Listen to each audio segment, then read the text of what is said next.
Thank you, darling.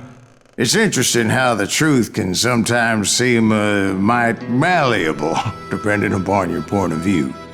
Like how those dime novels make you out to be something you're not? Jack, don't be starting trouble. No, he's right. They do tend to exaggerate. Did they exaggerate your part in taking down the Daltons?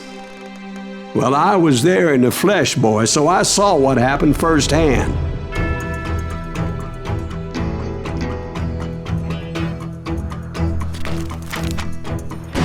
Those Daltons were lawmen once, before they all went bad, robbing banks and trains clear across the territory. Until Coffeeville, of course. I was one of the citizens who took up arms that day. Fighting on the side of the right? I did my best, sir. We all did.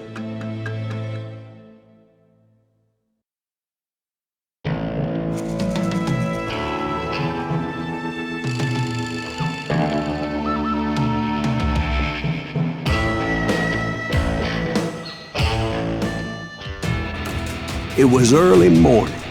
One of my friends was a local gunsmith, and he handed out firearms to anybody who'd take one. You see, the Daltons got it in their heads to rob 2 banks at the same time. 2 banks on the same damn street.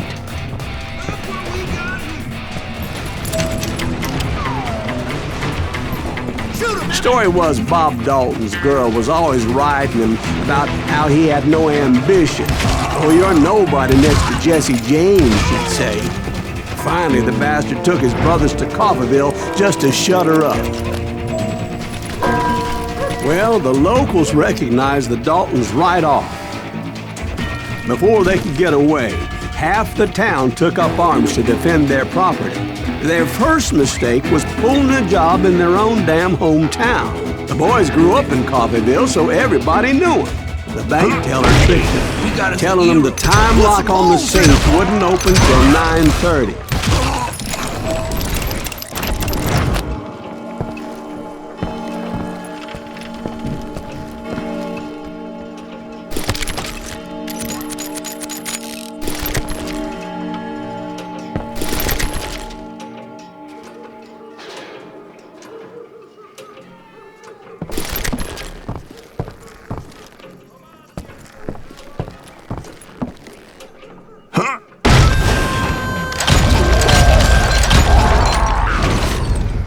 The brothers paid dearly for their stupidity, but everybody knows they had it coming. There's more to it than that. I read all about that day, so I know for a fact that it went down very differently. First of all, it was high noon. A posse of U.S. deputy marshals were on the rooftop across the street. Get ready, boys. They're gonna make a move. The lawmen had been tracking the Daltons for months. Now they finally had them dead to rights. Among them was a bounty hunter feared by many a lawbreaker.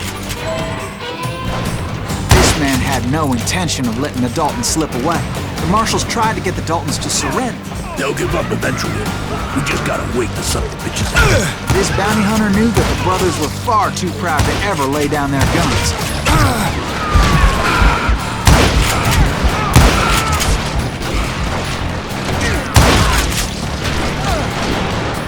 He went in there alone to confront those criminals. One of the marshals shouted, "Where are you going? Are you crazy?" Hey, where do you think you're going, dumbass? That rifle's mine. But he paid him no mind. He saw a way to get around to the back of the bank.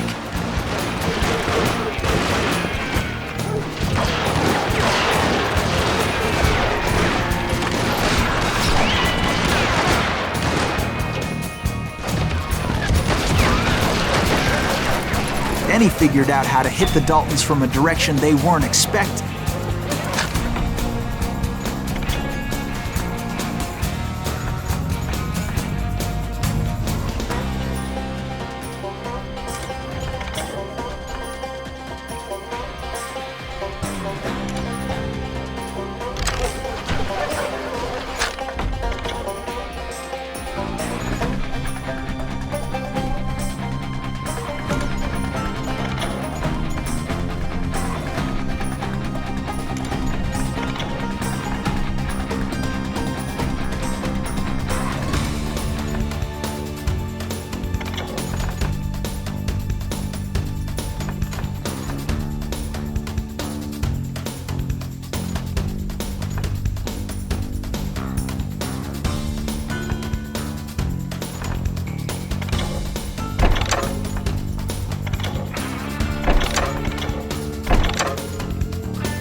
from above.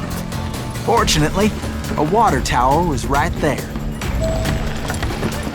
A moment later, he was climbing up a steep ladder, laughing at danger as he did. It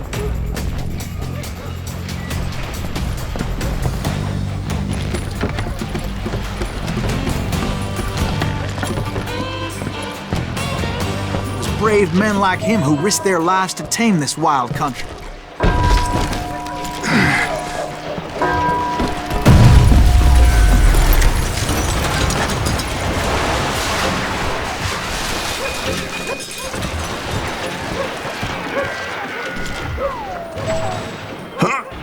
We've got company! Heroic men like him, who did what other men couldn't or wouldn't to make this country free. Like Jim Bowie and Davy Crockett, who died defending the Alamo.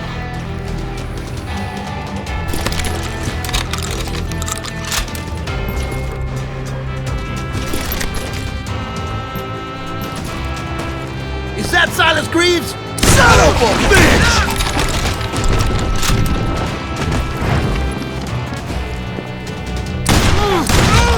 Stand up!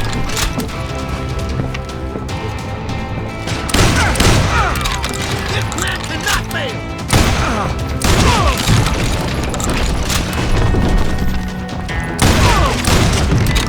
Sorry, son of a bitch!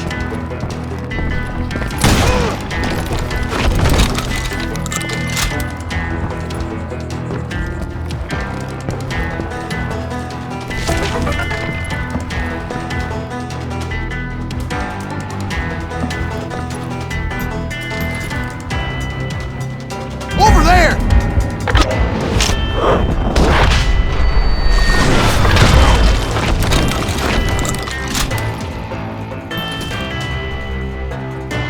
That's Silas Greaves! What the hell?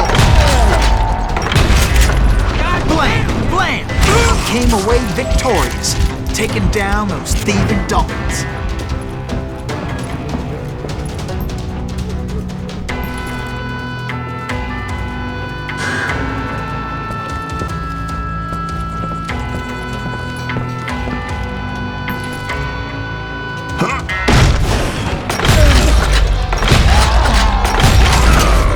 His name is Silas Greaves, and when the dust finally settled, he was the last man standing.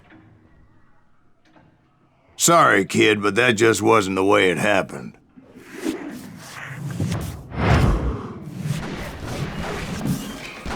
It was early evening, not high noon.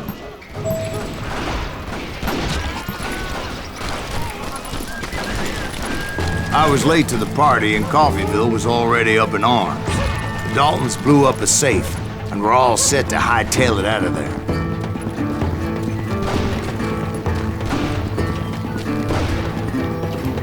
Those pathetic deputies surrounding the bank were dropping like flies.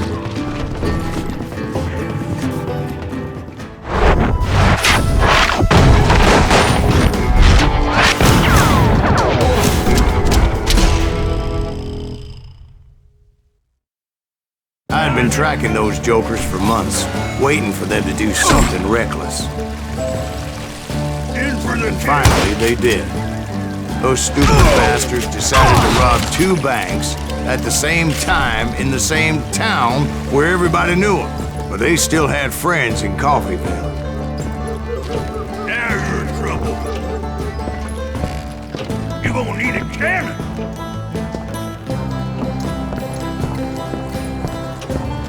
What are you gonna do? Face me, you coward! Keep shooting, I don't mind. Waste your bullets. Go ahead.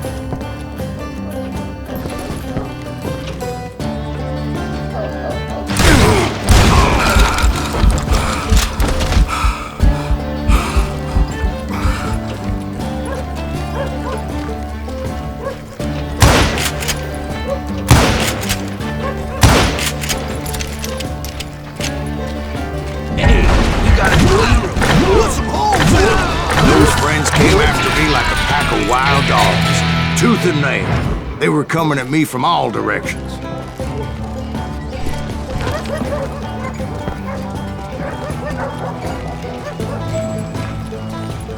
I caught sight of the Daltons running with the money and didn't want to lose them. Problem was, they knew the town better than I did. And to top it off, Get those boys. I found myself in the middle of another shootout entirely. Did the Daltons hole up in somebody's house? No, it was the Smiths, I believe. They were cousins of the Daltons, and they were shooting at the Browns, who were shooting at the Daltons, which wasn't any surprise, because those two families have been feuding forever. And since the Joneses are related to the Browns, they shot at the Smiths, pissing off the Heimhoffers, whose daughter recently married a Smith. Well, bullets were flying every which way as all the old feuds in Kansas caught fire all at once. There was a hell of a lot of pissed off people in Coffeyville that day. But that's just the way life is sometimes. Shit happens.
The Dalton boys knew I would never give up. Those Daltons weren't the sharpest knives in the drawer, but they always stood together. They set a trap to slow me down and allow at least two of them to escape. The third brother stayed behind to plant me, just in case that trap of theirs didn't work.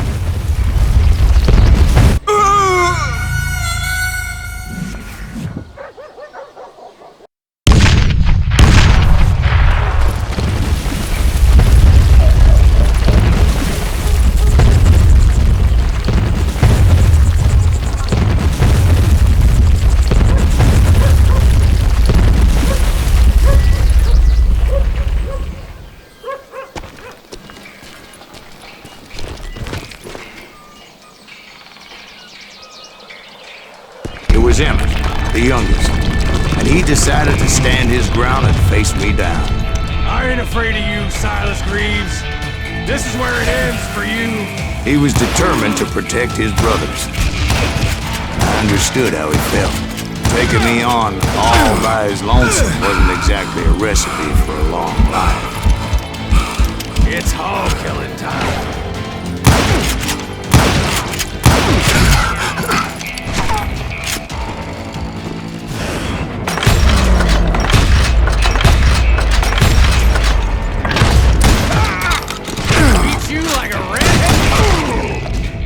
But Emmettt Dalton survived the robbery in Coffeyville. He's the only Dalton who did. They say he was shot 23 times. Well, Dwight, who do you think put all those damn holes in him?